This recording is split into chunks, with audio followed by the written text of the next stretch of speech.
Hi అన్న, నా hello పేరు అండి. Venkat. Hi. Big fan of you. Thank you. వాళ్ళంతే అన్న ఓవరాక్షన్ చేస్తుంటారు గర్ల్స్ లాగా. నేను అడగాల్సిన క్వశ్చన్ ఏంటంటే, ఫస్ట్ నేను ఒకటి చెప్పాలన్నా. అప్పుడెప్పుడో జెమినీ మూవీస్లో నేను మూవీ, నువ్వు పడుకొని వెళ్ళి బోర్డు మీద చాక్పీస్తో రాసి మళ్ళీ వెళ్ళి పడుకుంటావు చెప్పిందంత వినకుండా. అప్పుడు చూసినప్పుడు నాకు ఆ సినిమా తెలియదు. ఈవెన్ నేను కాదలకొండే చూడలేదు అప్పటికి. నేను చూసి అసలు ఎవర్రా బాబు ఇంతనో మామూలుగా లేదు అని అప్పట్లో. దాని తర్వాత మళ్ళీ దొంగల బండి, బ్లేడ్ బాబ్జీ, కితకితలు ఇవి అసలు ఫ్లాష్ మ్యాన్ నువ్వు మాకు. ఇప్పుడు ఫ్లాష్ మ్యాన్ వచ్చింది కానీ నువ్వు అప్పుడే మాకు ఫ్లాష్ మ్యాన్. జయ్యని ఉరుకుతావు కదా అన్న. సో నువ్వు అంటే చాలా ఇష్టం, నీ యాక్టింగ్ చాలా బాగుంటుంది. నీకు కమెడియన్ లైక్ నువ్వు కామెడీ సినిమా చేస్తే చాలా బాగుంటుంది, కానీ నువ్వు థ్రిల్లర్ చేంజ్ చేసావు. లైక్ నాంది తర్వాత 2.0 అల్లరి, నరేష్ 2.0 అల్లరి కాదు, నరేష్ 2.0 వచ్చింది కదా, అక్కడి నుంచి ఇంకా క్రేజీ. ఇక వీళ్ళందరూ అడుగుతుంటారు అన్న, నువ్వు సీరియస్ చేసినప్పుడు కామెడీ అడుగుతారు, కామెడీ చేసినప్పుడు సీరియస్ అది చేస్తుంటారు. ఎప్పుడు ఉంటుందండి. అది ఎప్పుడు ఉండేదే. అది కాకుండా నీకు నచ్చింది మంచి సినిమా తీస్తే we are very happy. Thank you అమ్మా. Thank you. కమర్షియల్ సినిమాలతో పాటు లైక్ ఆర్ట్ సినిమాలు కూడా తీస్తే ఇంకా హ్యాపీ అని నేను తీసుకొస్తాను. అది సినిమాలు అంటే చాలా ఇష్టం అన్న. థ్యాంక్ యూ అమ్మా. Thank you. డెఫినెట్గా ఐ ట్రై. అంటే యాజ్ అన్ యాక్టర్గా మాకు కూడా డిఫరెంట్ యాక్టింగ్ స్కిల్స్ అంటే ఎబిలిటీస్, డిఫరెంట్ క్యారెక్టర్స్ వస్తుంటే డిఫరెంట్గా మేము పోర్ట్రే చేయగలుగుతాం, డిఫరెంట్గా యాక్ట్ చేయగలుగుతాం. సో అలాంటి ఇంట్రెస్టింగ్ కథలు అలాగ నాకు యాజ్ అ పర్ఫార్మర్గా, అంటే ఫస్ట్ కథ ఇంపార్టెంట్, దాని తర్వాత యాజ్ అ పర్ఫార్మర్గా నేను చేసుకునే రోల్స్ అంటే ఇది డెఫినెట్గా దీంట్లో కొత్తగా చేయగలుగుతాను, నేను ప్రూవ్ చేసుకోగలుగుతాను అనుకున్న ఛాలెంజింగ్ రోల్సే తీసుకుంటున్నాను. అండ్ డెఫినెట్గా ఇంకా సెలెక్టివ్గా వెళ్తా. Thank you. అండ్ అనిల్ గారు లైక్ ఫస్ట్ టైం సార్కి ఫస్ట్ టైము ఆయన నేను హాట్స్టార్లో చూసాను అన్న. నేను థియేటర్లో రిలీజ్ చేయలేదు పొలిమేర 1. నేను చాలా ఫీల్ అయ్యాను, ఇంతమంది సినిమాని హాట్స్టార్లో వేసారు అంటాను. అది చూసినప్పుడు అందులో పుర్రెలు, రక్తం, శవం ఇవన్నీ ఉంటాయి. మీ దగ్గరికి స్టోరీ నరేట్ చేయడానికి వచ్చినప్పుడు ఆయన మీద మీ ఇంప్రెషన్ ఏంటి? అంటే నేను హానెస్ట్గా చెప్తున్నానంటే, నేను పొలిమేర 1, 2 చూడలే అప్పటికి. ఎందుకంటే మేము మారేడుమల్లి ప్రజానిక షూటింగ్ జరుగుతుంది అక్కడ పాడేరులో. అదే టైంలో వాళ్ళది పొలిమేర 2 కూడా అక్కడే జరుగుతుంది. నాకు అక్కడ సత్యం రాజేష్ వచ్చి చెప్పాడు, ఇలా పొలిమేర 1 అంటే హిట్ అని తెలుసు, ఓటీటీలో ఉందని. సో అక్కడ అరకులో ఉన్నా ఆ పాయింట్ ఆఫ్ టైంలో, అది ఆల్రెడీ హాట్స్టార్లో ఉందంటే అక్కడ సరే చూద్దాం అనుకున్నా. దాని తర్వాత వచ్చి పార్ట్ 2 చేస్తున్నామండి అన్నాడు. సో అయిపోయింది. నాకు ఓకే, సినిమా తెలుసు, ఈ అంటే చేతబడులు వీటి మీద హారర్ అని చెప్పారు, కానీ నాకు అసలు ఐ వాస్ బ్లాంక్ అనమాట. ఎందుకు చూడలేదు కాబట్టి నాకు ఆయన మీద బేసిక్గా అంటే చేతబడులు ఎన్ని మీరు ఇప్పుడు అనుకుంటున్నాం కదా మనం, అప్పుడు నాకు తెలియదు. ఆయన వచ్చారు, కథ బాగుంది, శ్రీనివాస్ చిట్టూరు గారు చెప్పారు. అంటే మేము ఎప్పటి నుంచి అనుకుంటున్నాం, నా సమీరంగా రిలీజ్ కాడి నుంచి అనుకుంటే, ఒకరోజు సడన్గా ఆయన ఎప్పుడు ఒక పాయింట్ చెప్పి, సరే అంటే మహారాజా సినిమా గురించి మాట్లాడుకుంటున్నాం, వాళ్ళ ఆఫీస్లో మాట్లాడుకుంటుంటే, ఇలాంటి సినిమా ఏదైనా కథ ఉంటే బాగుంటుందంటే నేను నా దగ్గర ఉందంటేనే ఆయన ఊరికి లైన్ చెప్పారు. వాళ్ళు ఎక్సైట్ అయిపోయి ఒకసారి నరేష్ గారికి చెప్పండి చేద్దామంటే ఆయన పంపించారు.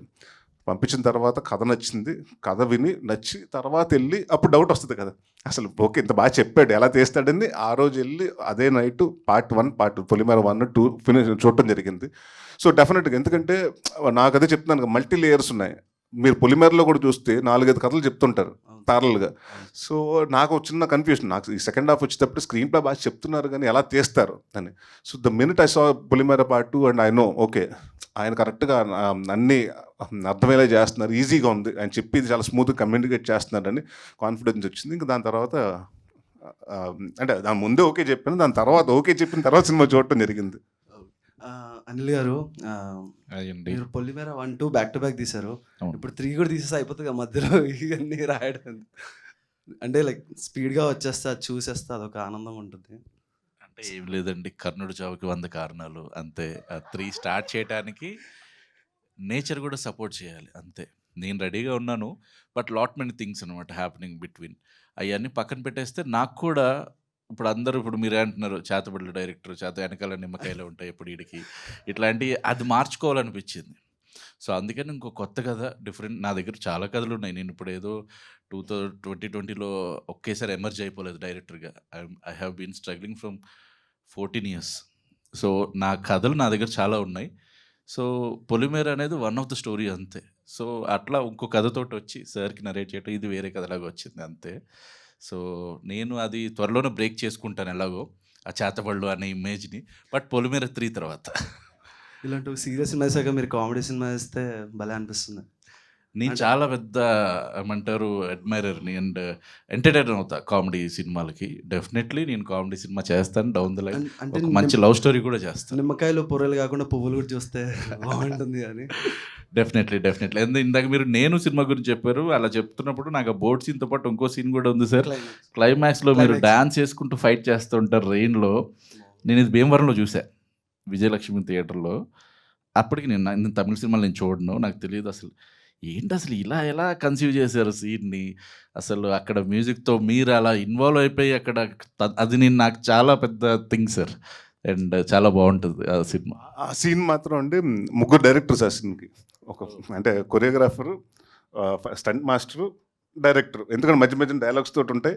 సో ముగ్గురు చెప్తూ ఉండేవారు. So that was like first time ముగ్గురు ఒకేసారి కమాండ్ చెప్పటం, ముగ్గురు ఒకేసారి ఓకే చేయటం, ముగ్గురు ఒకేసారి లేదు ఒక్కరికి బాగాలేదన్నా మళ్ళీ ఇంకోసారి వన్ మోర్.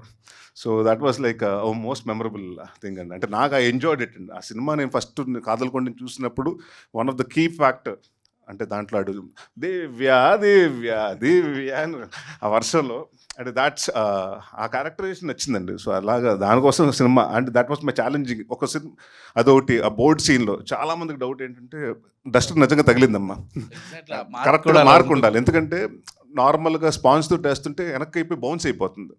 సో ఆ డస్టర్ పెడితే ఆ చిన్న ఇంపాక్ట్ ఉండాలి. టోటల్గా డస్ట్ అంతా ఇక్కడ అంటుకోవాలని రియల్ డస్టర్తో కొట్టించాడు మా డైరెక్టర్. అండ్ కామాక్షి గారు, మీరు రీసెంట్గా మొన్న ఒక సినిమాలో బ్లాక్గా అనిపించారు, నాకు అస్సలు నచ్చలేదు. సినిమా ఎండింగ్లో సాటిస్ఫై అయ్యిండే మీ రోల్ వల్ల. అండ్ మీరు ఈ మధ్య అలాంటివి కాకుండా ఇలాంటి సినిమాలు చేస్తే మేము ఇంకా చాలా హ్యాపీ అవుతాం. Thank you. And just saying. And Nani అన్న లైక్ డైరెక్టర్ గారు ఒక్క నిమిషం ఆగండి. ఎందుకు బ్లాక్ ఆర్ డార్క్గా ఉండడం ఎందుకు నచ్చలేదు? I wanted to know. అంటే జస్ట్ బేసిక్గా హీరోయిన్స్లా ఉంటే బాగుంటుంది. లైక్ వాళ్ళని టోన్ బ్లాక్ చేసి ఓకే ఈవెన్ క్యారెక్టర్ ఒకవేళ అడిగితే అలాంటి వాళ్ళని తీసుకోవచ్చు కదా. లైక్ వై సంబంధం తీసుకొని ఓకే ఐఎమ్ సారీ ఎడిట్లో తీసిన కాంట్రవర్సీ అవుతే. No it's not controversy. నాకు ఎందుకు ఇంకా ఇంట్రెస్టింగ్గా అనిపించింది అంటే మీ స్కిన్ టోన్ డస్కి, మీ స్కిన్ టోన్ డార్క్. సో ఆ ఫిలిం నేను చేసినప్పుడు that was my agenda. Heroines ఇప్పుడు మీరు అన్నారు కదా హీరోయిన్స్లా ఉంటే బాగుంటుందని. హీరోయిన్స్ ఇలా ఉండాలని ఎవరు చెప్పారు? మనమే కదా పెట్టుకున్నాం అవన్నీ. సో అది బ్రేక్ చేయడానికి ఎవరో ఒకళ్ళు ఉండాలి కదా. మీలాంటి స్కిన్ టోన్ ఉన్నోళ్ళు కూడా అరే మనం కూడా హీరోలా ఉండొచ్చు, మనం కూడా హీరోయిన్లా ఉండొచ్చు అని అనుకోవాలి అన్న ఒక కాన్సెప్ట్తో నేను hero hero hero yeah hero. But I understand where is it coming from. But thank you so much.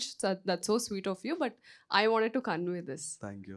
And Nani అన్న రీసెంట్గానే మా సైడ్ నుంచి జేమ్స్ నాని అన్న అని వచ్చి కే ర్యాంప్ తీశాడు. కే ర్యాంప్ అయ్యింది అది కూడా. ఇప్పుడు నువ్వు మళ్ళీ నాని వస్తున్నావు, 12 కూడా క్రేజీగా కే ర్యాంప్ అవుతుంది. Thank you so much. Thank you. That's all the best for that. Thank you అన్న.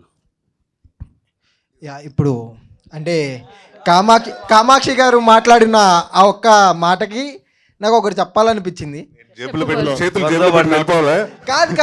కాదు అంటే మీరు కామాక్షి గారు కాదు, హీరోయిన్ గారు కాదు, నా పాలిట దేవకన్య మీరు. వేసేసావు అంటే నేను పోతాను అన్నయ్య, నేను పోతాను. నన్ను తీసుకెళ్ళండి, నన్ను కూడా తీసుకెళ్ళండి మీతో పాటు. చిచ్చి మీరు అలా సిగ్గుపడకండి. No, but thank you so much. That's so sweet of you. Thank you. యాక్చువల్గా నరేష్ అన్న కామెడీ టైమింగ్స్లో నాకు ఒక డైలాగ్ చాలా ఫేవరెట్ అనమాట. కాదు కర్ణ కాదు, నేను డైలాగ్ చెప్తాను, అది ఎంతమంది కనెక్ట్ అవుద్దో తెలియదు. 2000 ఇస్తావా వస్తాను అంటే 50 ఇస్తావు, నేను వస్తాను. నిజంగా అసలు ఆ మూవీలో ఆ టైమింగ్ అయితే పీక్స్ అన్న. ఆ పిసనారి క్యారెక్టర్లో మీరు మేము అంటే నేను చిన్నప్పుడు వచ్చింది ఆ సినిమా, ఇప్పుడు చూసుకుని ఆ క్యారెక్టర్లో నేను చూసుకుంటూ ఉంటాను అప్పుడప్పుడు. Thank you. సో వాడు ఆమ్దం తాగాడు అలానే చేస్తాడు. సో అది బాగా నాకు ఇష్టమైన డైలాగ్ అండి. అది యాక్చువల్లీ నాది నా ఓన్ కాదు, యాక్చువల్లీ మా ఫాదర్ క్రియేషన్లో 420 సినిమాలో నాగబాబు గారు చెప్తారు, ఒక లేడీ వెళ్ళి ప్రాస్టిట్యూట్ దగ్గరికి వెళ్తే 100 ఇస్తే వస్తానంటే ఆయన అటు చూసి 50 ఇస్తే నేనే వస్తాను. సో నాకు ఆ క్యారెక్టరైజేషన్ మీరు అన్నట్టు పిసినారోడు కాబట్టి చెప్పడానికి అండ్ నేను అప్పుడు మా ఫాదర్కి చెప్పా ఏమన్నా గుర్తుందా డైలాగ్ ఉందా అలా కావాలంటే అదే పెడదాం అని అక్కడ మేము అప్పటికప్పుడు ఇన్కార్పొరేట్ చేసి మా ఫాదర్ కూడా ఏంటి షాక్ అంత బాగా గుర్తుంటారని కానీ సరే బాగుంటుంది ఇక్కడ పెడితే అని అక్కడ ఎందుకంటే మా ఫాదర్కి ఏంటంటే మా ఫాదర్కి ఒక ఫస్ట్ ఓపెనింగ్ సీక్వెన్స్లో సినిమా అంటే మన హీరో క్యారెక్టర్ ఎస్టాబ్లిష్ చేయాలి ఎస్పెషల్ అంటే ఒకటి మీరు అన్నారు కాబట్టి చెప్తున్నా నాకు బాగా ఇష్టమైంది అంటే అప్పులప్పారావులో ఒక డైలాగ్ ఉంటుంది రాజేంద్ర ప్రసాద్ గారిది లెగసీ ఫస్ట్ ఇంట్రడక్షన్ లెగసీ నిద్ర లెగసీ అప్పుడే తెల్లారింది అని సో వాడు అప్పులు చేసేవాడు అని దానికోసం ఒక క్యారెక్టర్స్ని సెట్ చేయడానికి కోసం కొన్ని డైలాగులు వాడతాం అందుకని ఆ సినిమాలో ఆ డైలాగ్ వాడటం జరిగింది మీరు అన్నట్టు పిసినారు క్యారెక్టర్ ఈడు ఎంత వాళ్ళ దగ్గర కూడా మీరు బేరాలు ఆడుతున్నాడు అంటే ఈడు ఎంత పిసినారు అని చెప్పడానికి అంతే. సో డైరెక్టర్ గారికి క్వశ్చను. యా. సో ఈ సినిమాలో ఎంతవరకు లవ్ స్టోరీ పోర్షన్ ఉండొచ్చు, ఎంతవరకు ఈ ఎంటర్టైన్మెంట్ పోర్షన్ ఉండొచ్చు, ఎంతవరకు మనకి ఈ థ్రిల్ అదంతా అంటే మేము థియేటర్కి వెళ్ళడానికి ఒక యా. కొంతవరకు లవ్ స్టోరీ ఉంటుంది, ఇంకొంతవరకు థ్రిల్లింగ్ ఉంటుంది, ఇంకొంతసేపు ఆగితే రేపొద్దున 21కి మొత్తం తెలిసిపోతుంది. కాదు ఎంటర్టైన్మెంట్ అన్నారు కదా, థ్రిల్లింగ్ కూడా ఎంటర్టైన్మెంట్ కదా. ఇప్పుడు ఎంటర్టైన్ అవుతున్నారు అంటే అది ఎందులో అయినా ఏ emotion అయినా entertain. ఎందులోనే ఎంటర్టైన్ అవుతారు. సో ఎంతవరకు ఎంటర్టైన్మెంట్ అనేది కాదు, సినిమా అంతా ఎంటర్టైన్మెంటే.